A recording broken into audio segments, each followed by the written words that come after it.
Eh bien, nous sommes mieux à l'intérieur. Espérant que le bruit ne nous dissipe pas trop et que ce soit bien audible. Ton règne vient et le pays est apaisé. Merci Emmanuel pour ta trompette. Ah, j'ai aimé. Mais tu en as deux, tu as sorti un moment le gros... Dis donc, très beau, très chouette.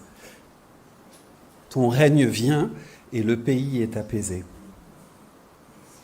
C'est là le cœur de notre soupir, le cœur de notre prière, le cœur de notre espérance tendue vers le règne du Christ qui vient. C'était au fond le soupir et la prière pour partie, je crois, de la prédication que tu as délivrée la semaine dernière, n'est-ce pas, Francis? Alors c'était drôle parce que j'ai vérifié quand même, j'en ai entendu beaucoup de bien, Francis, j'ai failli prêcher sur le même texte aujourd'hui.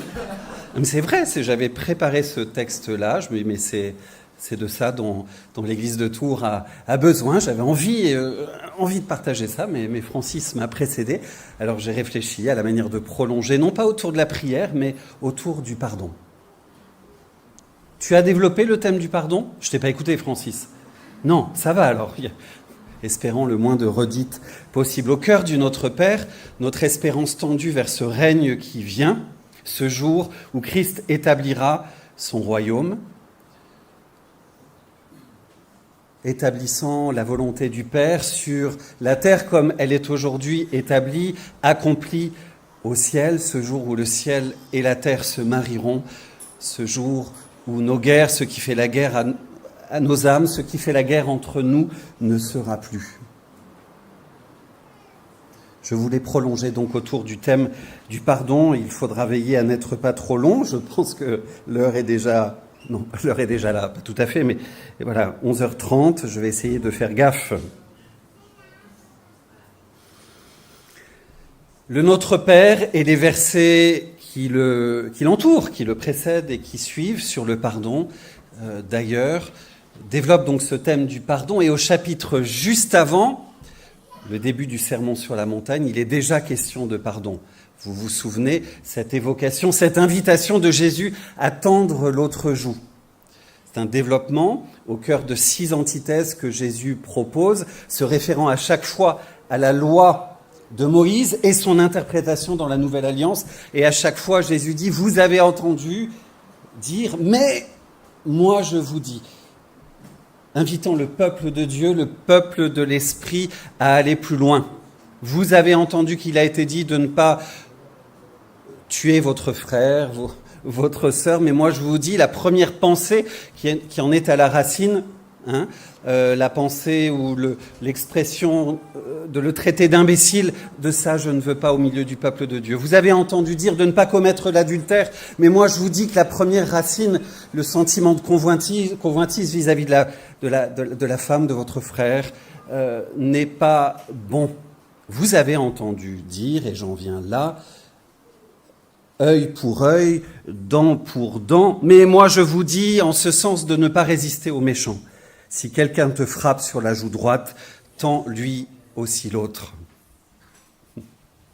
Non, je me réjouis que tu traduises, c'est bien, c'est bien. Tendre l'autre joue.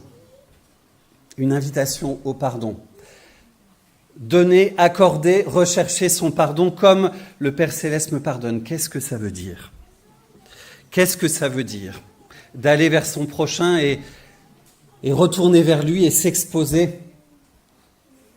Jésus nous y attend. Qu'est-ce que signifie le pardon ? Quelles sont les étapes du pardon ? Est-ce qu'il y en a d'ailleurs ou est-ce qu'il s'agit de quelque chose à vivre et à décréter d'un claquement de doigts ?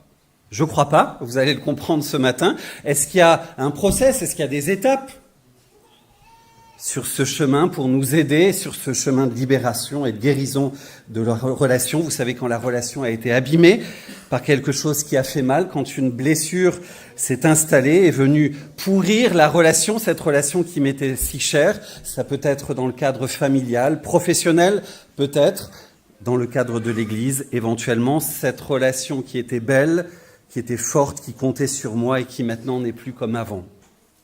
Comment je dois m'y prendre ? Par quel bout commencer ? S'agit-il essentiellement, je résume et je caricature un petit peu et on développera ensuite, de pardonner en moi-même celui qui m'a blessé ? Peu importe là où l'autre en est, peu importe qu'il ait réalisé, qu'il a fait mal, qu'il y a quelque chose qui, dans notre relation, coince.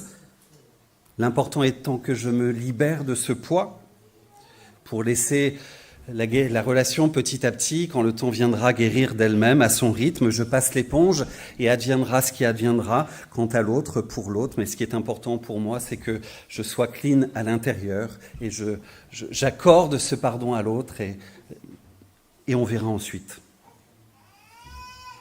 Où est-ce qu'il y a quelque chose à vivre, une relation engagée, en tendant l'autre joue, quelque chose à exprimer, quelque chose à guérir de manière davantage proactive. Que nous dit l'Évangile ? Je vous invite simplement à lire 2 versets, pas toute une péricope, pas tout un long texte, simplement 2 versets dans l'Évangile de Matthieu, quelques chapitres après, au chapitre 18, Jésus va parler, développer la question du pardon, et puis simplement je le connecte à un autre passage de l'Évangile en Luc. Nous lisons ces 2 versets. Luc 17, 3 à 4, si vous voulez noter les références et y revenir pour vous-même plus tard. Luc 17, 3 à 4 et Matthieu 18, verset 15.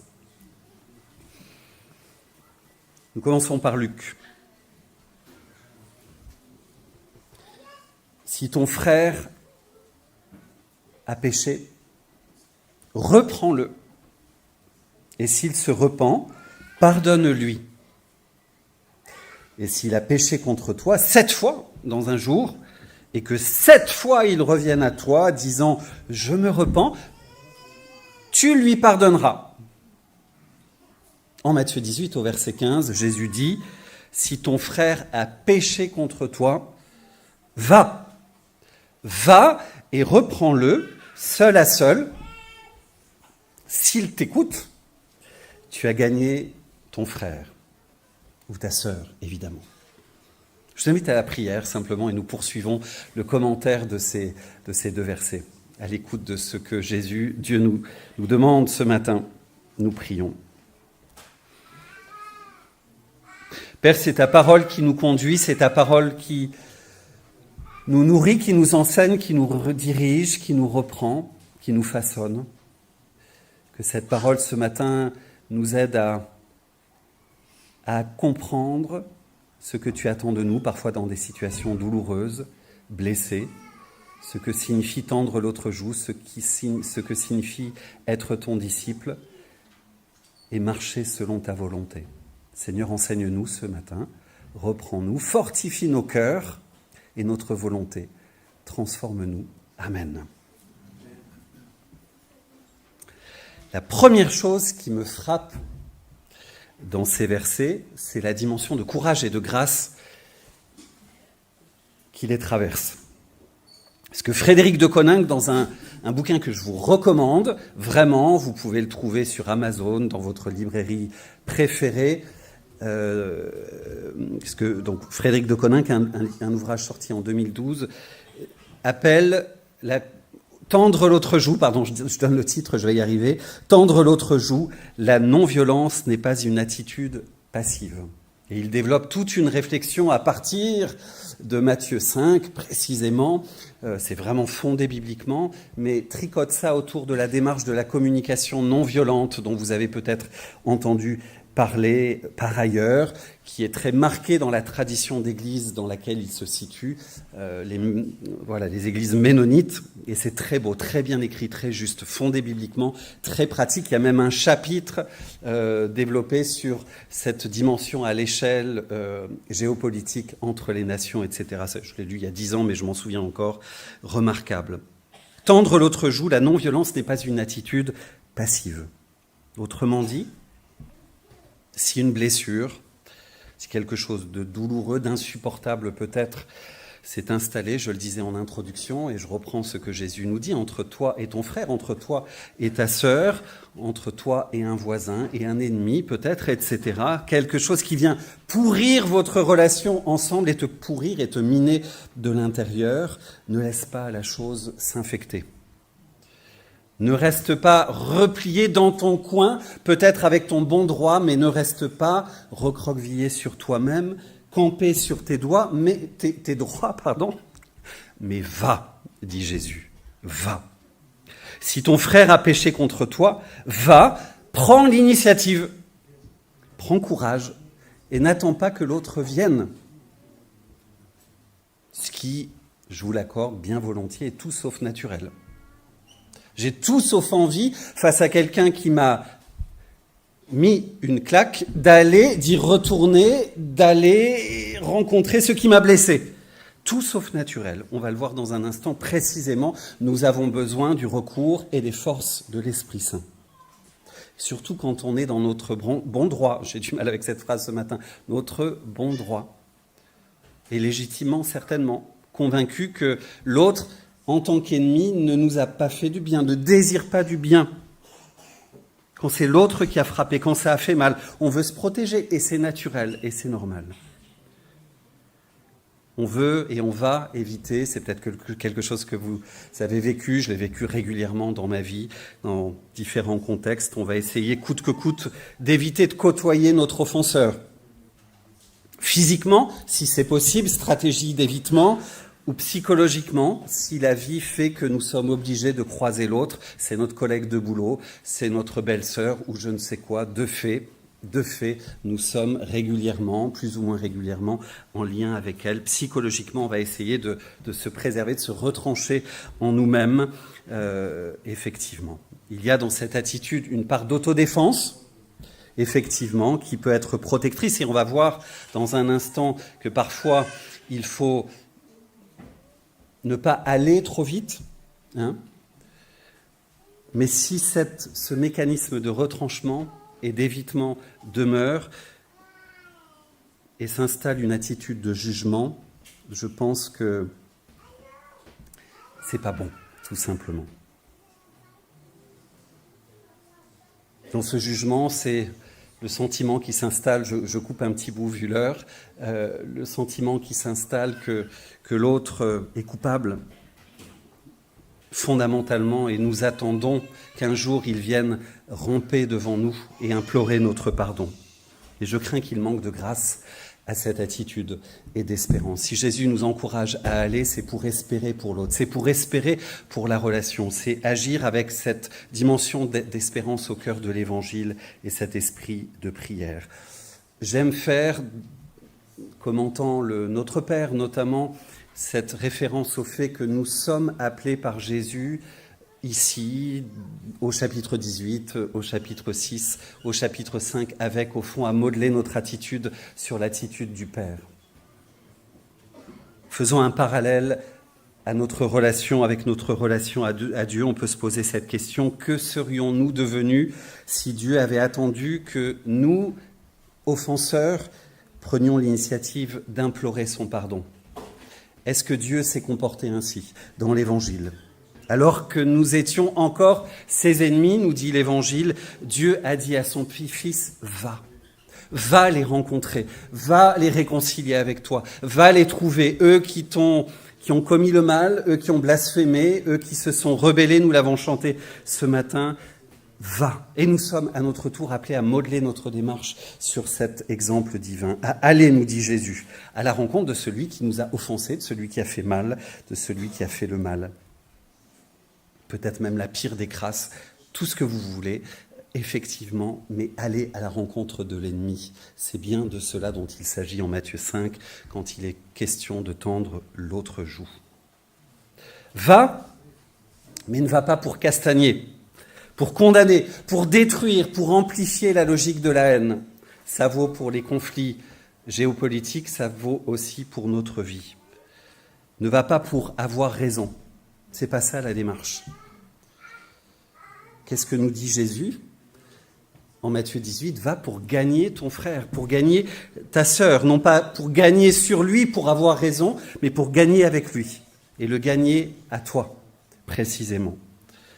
La visée, je le reformule comme ça, elle n'est pas, et c'est tentant, et souvent, quand on y va mal ou mal préparé, mal disposé, pas avec les ressources de l'Esprit Saint, on va faire qu'aggraver le cas, si on va pour gagner. La visée n'est pas de reprendre son frère, sa sœur, pour le mettre plus bas que terre, l'humilier, mais pour le reprendre avec soi et retisser, guérir cette relation qui était belle et qui compte pour nous et qui compte pour Dieu, vécue devant lui. La restaurer, viser la réconciliation. On voit au passage, dans les textes de l'Évangile, dans ceux que j'ai lus en particulier, que si cette démarche vers l'autre, elle est animée par un esprit de grâce, d'espérance, de générosité, elle se vit aussi dans la discrétion. Seul à seul, nous dit Jésus d'abord. Il ne s'agit pas de montrer de manière ostensible qu'on est le héros de l'histoire et qu'on va, et on va le dire, et on va l'annoncer à la terre entière. Non, c'est pour le bien de la relation devant Dieu et pour le bien de l'autre que l'on va dans la discrétion, seul à seul, nous dit Jésus.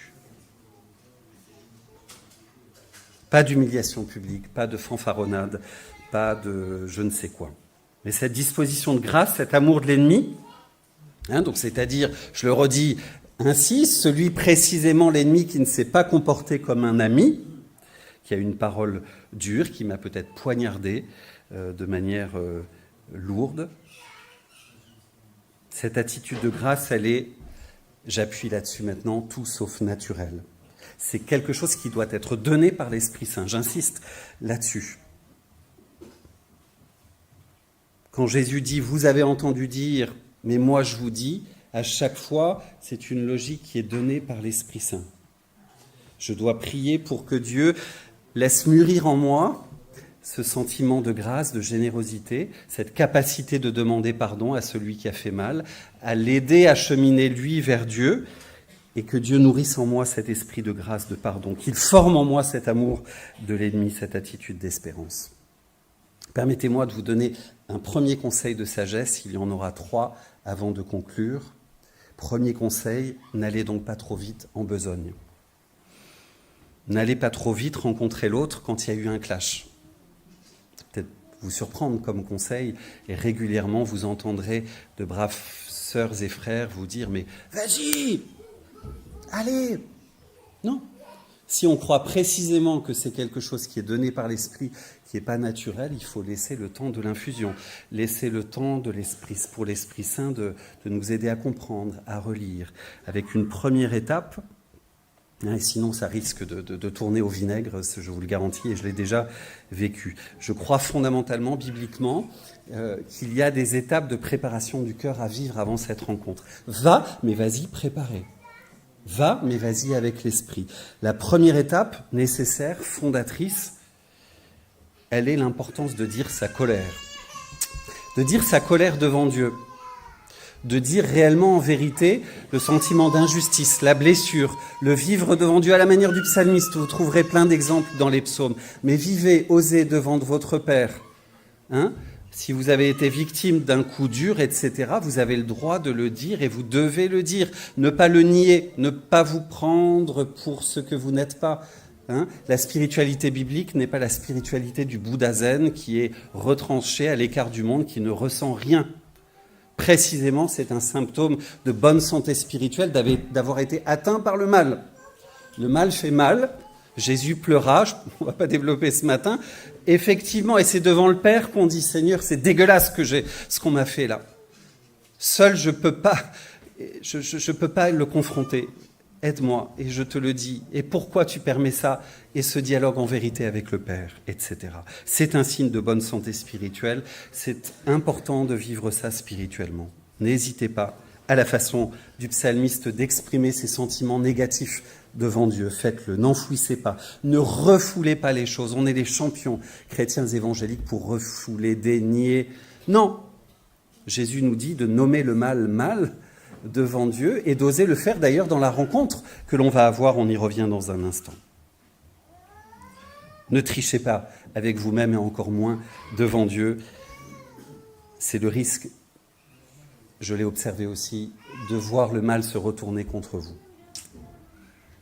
Remettez vos griefs, je le reformule comme ça, avant de passer au deuxième conseil, les injustices subies. Je vais oser un gros mot, je ne sais pas si on a le droit à l'église de Tours, mais les saloperies peut-être qu'on vous a faites. Mais vraiment, dites à votre Père, mais c'est profondément injuste. Confiez-vous, remettez ça à Dieu en prière et demandez-lui dans un second temps, mais prenant le temps de ces séquences, d'apaiser votre blessure et commencer à la guérir. Et elle va guérir dans la relation aussi et dans la rencontre que vous allez faire. Mais commencez à demander à Dieu de faire ce travail souterrain d'apaisement nécessaire, de prise de recul nécessaire, et laisser grandir en vous ces sentiments.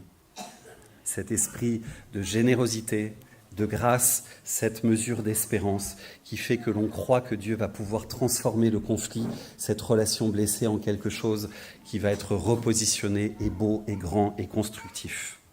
Sortant, dépassant nos logiques de crainte, nos logiques de repli, nos logiques de rétribution, etc. Un amour donc audacieux, un amour qui bénit déjà dans la prière. Et vous relirez au chapitre 5 ce que dit Jésus, l'appel à bénir notre ennemi, à prier pour lui, etc. Ça, on le fait du coup en amont devant Dieu, avant la rencontre, entrevoyant déjà ce que Dieu veut faire, est en train de faire et va opérer au travers de moi, en moi d'abord, et au travers de moi, en l'autre, et dans notre relation pour restaurer ce qui a été brisé, etc. Deuxième conseil de sagesse qui va avec le premier, je passe très vite dessus. Évitez aussi, vous l'avez compris, je pense, chacun pour votre part, à pousser trop vite un ami, un frère, une sœur de la communauté ou ailleurs vers son offenseur.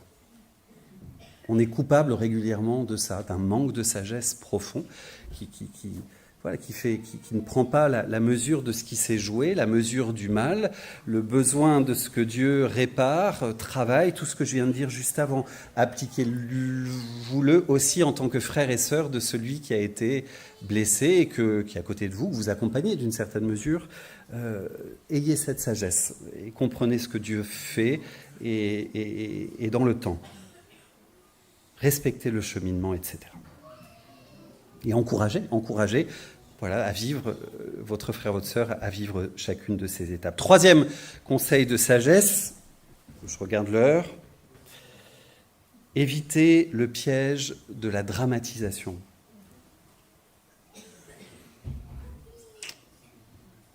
C'est pas simple ça, c'est pas simple à discerner, à comprendre, je vais essayer d'être le plus clair possible en disant ça. N'entrez pas... Ça, le sous-titre de ce troisième conseil, je l'ai nommé « Une démarche à discerner ». N'entrez pas dans cette démarche décrite par Matthieu et Luc pour n'importe quel motif, pour n'importe quelle broutille, si vous me permettez l'expression, là encore. Mais réservez-la, cette démarche, aux choses,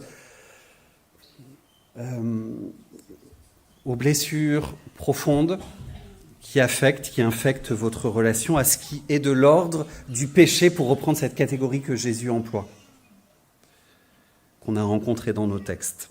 Ce que je veux dire par là, c'est que l'Évangile nous appelle aussi, et d'abord, à faire preuve de patience et de compréhension mutuelle. Supportez-vous les uns les autres, nous dit l'apôtre Paul par ailleurs. Ça signifie que on comprend ce qu'est l'autre, on comprend son arrière-plan culturel, on comprend son histoire, on comprend ce qui le fait réagir parfois ainsi. On comprend parfois qu'on ne le changera pas, qu'il est ce qu'il est et qu'il faut apprendre à vivre ensemble. On comprend parfois qu'il y a des différences de vue, des sensibilités, des accents qui font qu'on a eu une expression un petit peu forte et on comprend l'autre. Et on ne va pas entrer dans une démarche lourde de demande de pardon, on ne va pas nommer ce qu'il a fait, forcément péché, etc. Il y a des frottements quotidiens inévitables dans toute vie relationnelle, dans toute vie communautaire. Il y a des tensions qui parfois résultent de la fatigue aussi, simplement, et d'opinions parfois qui nous structurent et qui sont fortes. Prenons la mesure de ce que nous sommes, et toute vie communautaire on doit faire preuve de patience et ne pas dramatiser tout de suite et ne pas dire à l'autre qu'il a commis le péché abominable, etc. Vous comprenez ce que je veux dire ? Discernement, keep cool, laissez passer parfois, apprendre à excuser simplement, à se supporter, se soutenir les uns les autres pour volontairement, concrètement, s'aimer comme nous sommes.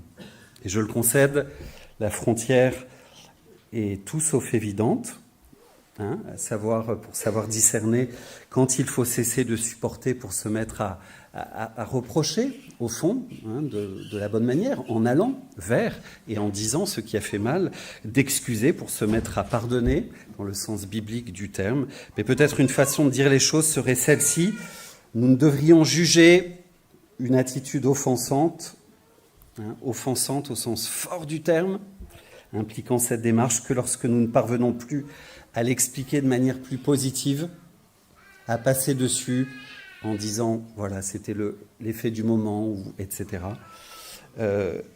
Et que la façon d'être de l'autre peut-être s'est répétée et qu'il y a quelque chose dans la relation qui s'est structuré et qui devient dont on ne veut plus au fond.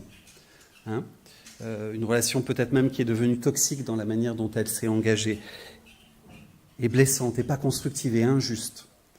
Et peut-être même que la façon dont l'autre se comporte révèle le pire de moi-même et que je me comporte en retour d'une manière qui n'est pas bonne, etc. Et qu'il faut tous les deux ensemble qu'on se rencontre et qu'on nomme le mal qui s'est installé. Et que l'on aspire ensemble à un renouvellement de la relation, renouvellement qui va passer par une refondation, par un partage à cœur ouvert, une mise au clair des choses, et on y vient maintenant. C'est l'étape suivante et la dernière finalement de ce processus de pardon qui commence au plus profond de nous-mêmes et qui va se développer dans la relation maintenant. Ce processus de pardon et de réconciliation auquel l'Évangile nous appelle, qui est la plus délicate, cette phase-là. Je ne vous le cache pas. Exprimer à l'autre ce qui fait mal, sans le fermer pour autant, sans le réduire et sans le pointer du doigt, mais l'ouvrir, ouvrir son écoute, sans le condamner, sans le brutaliser, sans entrer dans une logique de confrontation stérile, violente, qui va appeler une contre-violence, etc., etc., risquant de susciter d'une part et d'autre des paroles blessantes qui ne vont rien arranger et qui vont excéder notre pensée parfois. Et ça va passer, si on veut réussir son projet, c'est quoi le projet ? Je le rappelle, je le reformule, gagner l'autre, le reprendre avec soi. Ça va passer par une étape de clarification ouverte et apaisée. Et là, je vais vous dire très rapidement, les étapes de la communication non violente nourrie par l'Évangile. La première étape, c'est de commencer par montrer sa vulnérabilité. On ne vient pas, vous l'avez compris, avec les gros muscles pour cogner l'autre, mais on tend l'autre joue précisément.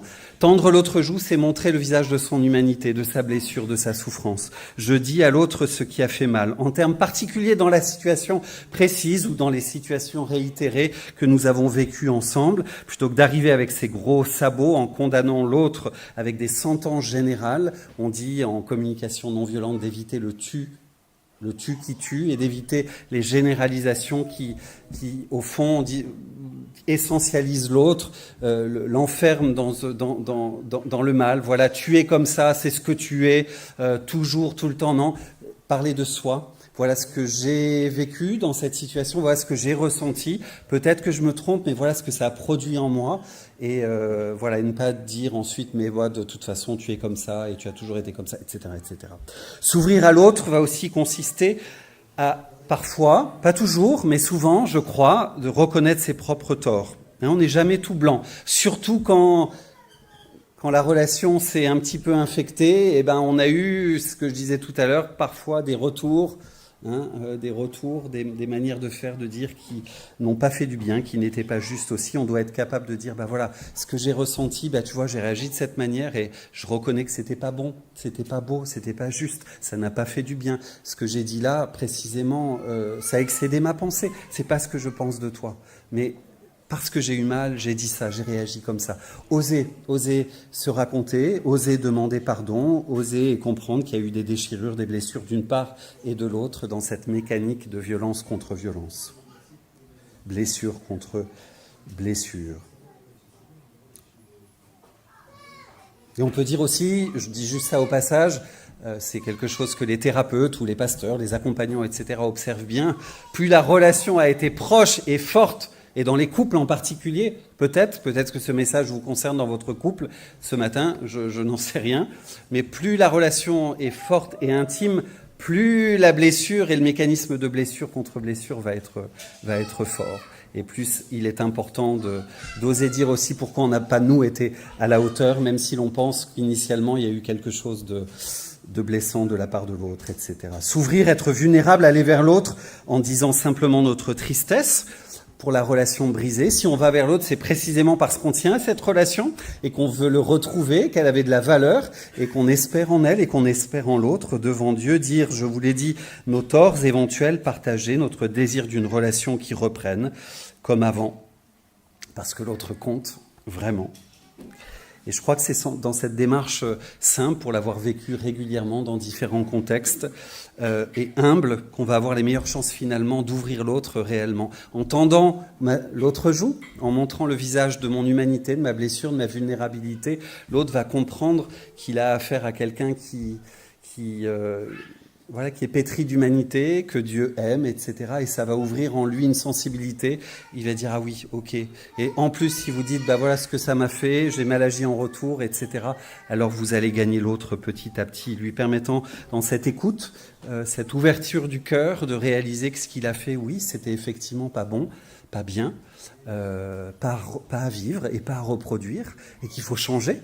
Et qu'il faut changer la manière d'être en relation, changer d'attitude, que c'est pas souhaitable ni constructif pour la suite. Dans cet échange à cœur ouvert, la possibilité alors qu'un pardon plein soit accordé, la possibilité de guérir la relation, la possibilité de partir sur des bases relationnelles nouvelles, où chacun a été transformé dans la situation, où l'autre a compris que peut-être ce qu'il a fait à mon égard, il le vit et le reproduit depuis toujours peut-être, et le vit et l'afflige à d'autres. Et la possibilité là, dans la rencontre d'une repentance profonde de vie chez l'autre devant Dieu. Va, reprends l'autre et permets-lui de faire ce chemin-là. Offre-toi ça pour toi-même, parce que dans la rencontre, tu vas comprendre aussi que tu as agi d'une manière qui n'était pas belle, et alors tu vas te ressaisir et peut-être transformer d'autres relations à ton tour et viser la joie de notre Père qui voit là dans cette relation transformée quelque chose de bien et de bon, qu'il a agi par l'Esprit Saint dans un terrain qui a été préparé avant. Je finis en concluant. La semaine prochaine, nous allons vivre au niveau de notre famille d'église, la Fédération Baptiste, notre pastorale nationale annuelle. Voilà, on se rassemble en corps pastoral pour s'édifier, s'encourager, être renouvelés, prier les uns pour les autres, etc. Et en préparant ce message, je me suis souvenu d'une séquence assez forte. J'étais tout jeune pasteur, ça remonte à quelques années maintenant. 2 pasteurs, c'était à Lyon, je me souviens, était venu à la fin de notre culte d'envoi, à la fin de notre pastorale nationale. Je ne sais pas si Stéphane ou Nathalie, vous étiez là, si ça vous dit quelque chose. Et je vous salue au passage. Au moment de la Sainte Seine, lors du culte d'envoi, exprimant l'un à l'autre, oui, mais l'un avec l'autre surtout, la démarche de pardon qu'ils venaient de vivre dans cette pastorale nationale. Ils avaient eu un clash très très fort et public. 1 an auparavant, ils s'étaient traités publiquement de noms d'oiseaux. Oui, des pasteurs font ça, effectivement. Il y a parfois de gros caractères, vous savez, et des relations passionnelles et des choses qui débordent, effectivement, et avaient rompu depuis toute relation jusque-là. Et ils nous ont exprimé, c'était beau, correspondant finalement à ce que je viens de décrire, ce qu'ils avaient pu vivre pendant ces 3 jours-là, en plusieurs étapes. Processus de maturation, le premier jour, comment ils s'étaient retrouvés pour échanger, pour clarifier, s'ouvrir l'un à l'autre, se dire effectivement, et se demander pardon, reconnaître les torts mutuels, la blessure infligée. Et ce qui m'a marqué, je me souviens, est tourner la page et recommencer sur de bonnes bases, réformées. Et je me souviens, ce qui m'a marqué, notamment, c'est que la possibilité de cet échange a commencé par un mot gentil, comme un appel, oui, gentil. C'est un mot qu'on n'emploie pas souvent, mais c'est une vertu chrétienne, un mot gentil, un appel du cœur, une main tendue de l'un, et peut-être, je ne sais plus, peut-être celui qui avait été le plus attaqué, j'en sais rien, je ne me souviens plus de ça. C'était touchant, tout simplement, de voir que c'était possible, motivant, inspirant de voir l'évangile vécu entre responsables, capables d'humilité en dépit de caractères parfois un peu forts, de vivre réellement l'évangile. Alors si des pasteurs peuvent le faire, vous pouvez le faire, chacun pour votre part, ce matin, que ce soit dans votre couple, que ce soit dans votre contexte professionnel, que ce soit avec votre belle-sœur, que ce soit dans l'Église, que ce soit je ne sais où, partout où l'Évangile vous appelle. Espérez, priez, laissez Dieu vous agir, vous transformer, et qu'il transforme des relations conflictuelles, douloureuses, en relations réconciliées pour sa gloire. Je vous invite juste à un temps de silence maintenant, que le Seigneur peut-être ramène à votre conscience des épisodes, des choses blessées, des choses à reprendre, des choses à engager. Et puis, voilà, je laisse la suite au président dans un instant. Je finirai ce temps de prière silencieuse par la prière.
Si ton frère a péché contre toi, va et reprends-le seul à seul. S'il t'écoute, tu as gagné ton frère. Père, apprends-nous à aimer comme tu nous as aimés. Apprends-nous à espérer, apprends-nous à dire, apprends-nous à nommer le mal, apprends-nous à le reconnaître en nous. Apprends-nous à vivre des relations qui soient belles, qui soient vraies, qui fassent le bien, qui disent ce qui est juste. Apprends-nous le courage. Oui, apprends-nous à aimer, Seigneur. Nous ne le savons pas naturellement. Débusque en nos cœurs les tentations de fuite ou les logiques de rétribution. Apprends-nous à rencontrer notre frère, notre sœur et dire réellement ce qui n'a pas été juste. Si ce matin tu as parlé à certains, accompagne par ta grâce, par ton esprit et transforme des relations blessées en relations réconciliées pour ta gloire. Nous voulons te voir agir dans nos vies, dans notre communauté. Seigneur, nous attendons ton règne. Amen.